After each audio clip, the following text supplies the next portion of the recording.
EA Sports just released their official gameplay first look of College Football 26, but the big news is they also released information on their official X account that they're going to be officially bringing back college basketball. A series that EA made until 2009 is also coming back in the same way that College Football 25 came back last year. I'm going to give you guys all that information, but before I do, as always, if you guys want to see more videos like this, please make sure to be a subscriber, hit the like button, let me know in the comment section. Other than that, let's get right into the video. Now, I'm going to start off by reading an article from Matt Brown, who's writing for Extra Points, which is an online article where he basically breaks down the process in which EA filed to essentially make college basketball games once again. If you guys don't remember, EA originally made college football, basketball, and football games, and they stopped making both of them around the same time, around 2013, 2014, for the same reason. The fact that they couldn't obtain license rights or licensing rights when it came to the players themselves, ultimately making them stop.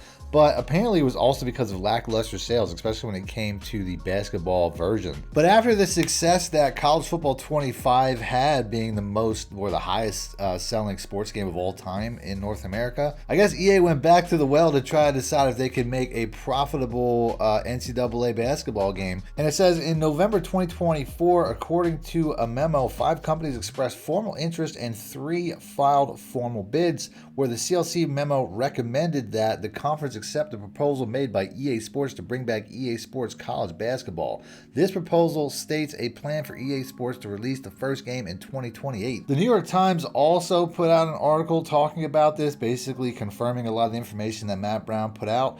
And somebody named Chris Vanini from the New York Times basically makes it sound like EA Sports didn't necessarily want to break this information just yet, even though it had already been rumored a long time ago. I even mentioned it in a previous video that, and I've talked about this actually with some people in my comment section, where a lot of people were saying that NCAA basketball was going to come back. It was something that's already kind of been out there for a little while now, probably since last year. So I'm sure the fact that they filed that in 2024 must have got around somewhere, or somebody must have heard about it. And I've even seen fake fan-made trailers online that looked real enough that I thought maybe they were real enough. So this is definitely some information that's been rumored and been out there for a while. But the way that this is worded says the announcement came right as Extra Points reported about the game's impending return, based on documents obtained by the newsletter that noted the collegiate licensing company had recommended accepting EA Sports' bid for the game over other game developers. So I don't know if they had to put it out today and they didn't plan to put it out today based on the fact that this information was coming out from another source.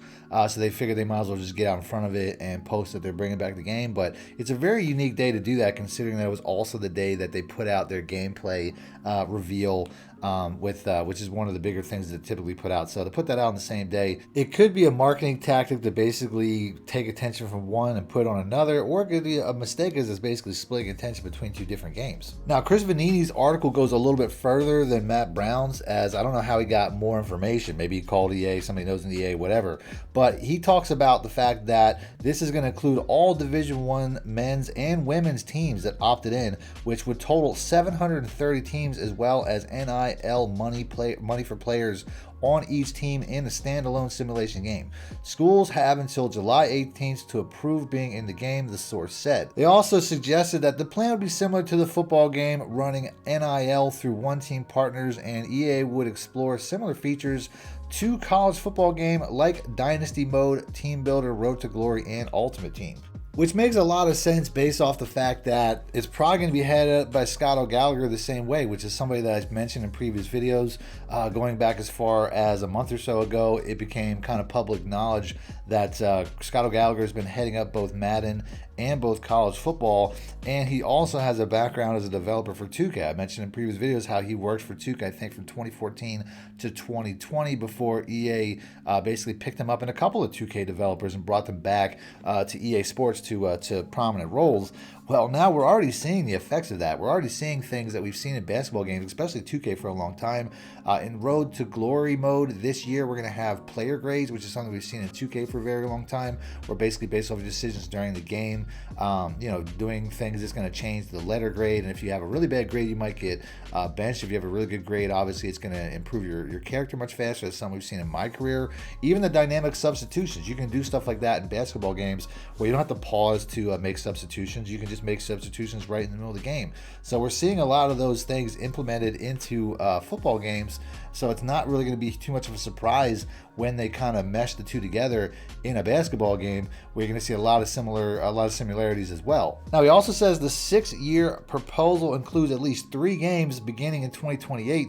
So I would imagine you would see it 2028, 2029, and 2030. It said it could produce 6 games in that time, but if it did not produce a game in a given year, teams and rosters would be updated in a downloadable patch. So that almost makes it think there might be like every other year. But it says obviously anywhere from 3 to 6. EA is going to try to get out a game every year, so they can basically get you to pay for that roster update and a few small improvements. It also says that similar to College Football 26, it doesn't say that, but schools will be allocated more royalties based on how often their team is used. We know that in College Football 25 that wasn't the case, and they recently made that change. But all these things are being somewhat confirmed by this article. Like I said, this guy probably called somebody they knew. And then it goes into the history of why they stopped making games in the first place. It's not that EA Sports wasn't willing to pay athletes, it's that the NCAA didn't allow it at the time.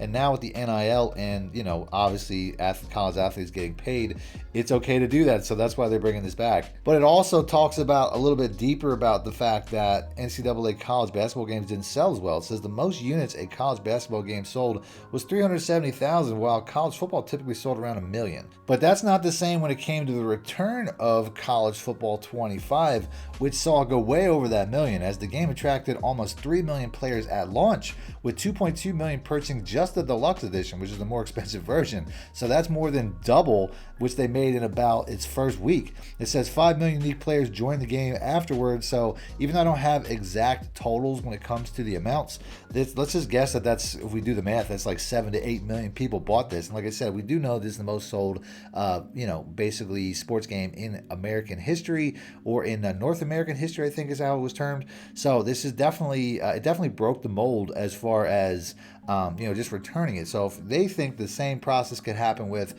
college basketball, that it could basically go from 300 to 400,000 total copies times 4, 5, 6, 7, based on the fact that a returning game from such a long time ago just seems to perform that much better, they must be thinking that they can have a much better outcome based on the fact that they just saw it happen with college football. So what do you guys think about that? What do you guys think about the return of college basketball? Is that something you're going to be interested in? I remember playing it back in the day. I remember Carmelo Anthony, I think, was on the cover of one of them. It was a fun game. I remember, the tournament was probably the most fun out of that compared to like 2K or NBA Live's version, because you had one game, which was a lot more fun than like a 7-game series in my opinion.